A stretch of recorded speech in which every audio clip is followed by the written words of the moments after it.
అనిల్ నేను ఫ్రెండ్స్ యాక్చువల్‌గా. ఆహ్, ఇప్పుడు నేను అంటే ఈ వేదికగా ఒకటి చెప్పాలనుకుంటున్నా.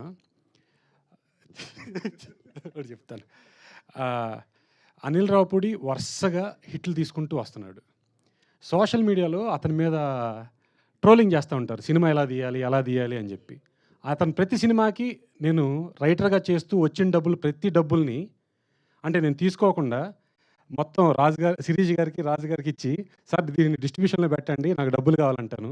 నా ప్రతి సినిమాకి నేను ఎక్స్‌ట్రా రూపాయి తిన్నా. అంటే అనిల్ రావిపూడి తీస్తున్న సినిమాకి నేను డబ్బులు తింటున్నా. అంటే ఒక రైటర్‌గా కాకుండా.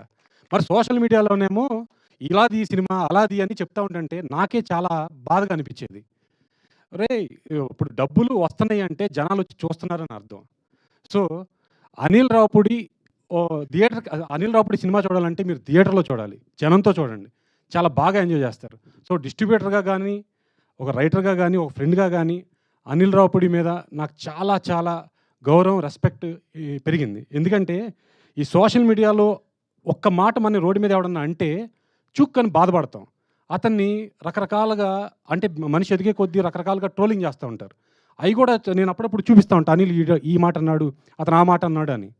కానీ దానికి దేనికి ఇదవ్వకుండా ఒక మనిషిని నేను నవ్వించాలి, నేను నెక్స్ట్ స్క్రిప్ట్‌లో ఏం చేయాలి అనే థాట్‌లోనే ముందుకెళ్తా ఉంటాడు. అలాంటి పాజిటివ్ యాటిట్యూడ్‌ని మా చుట్టూ ఉన్నోళ్ళందరికి కూడా నింపుతా ఉంటాడు. అయి బాగా నేర్చుకున్నాం అనిల్. Thank you. అలాగే తన ప్రతి సినిమాలోనూ నేను పెట్టి ఇప్పటిదాకా ఎప్పుడూ లాస్ అవ్వలేదు.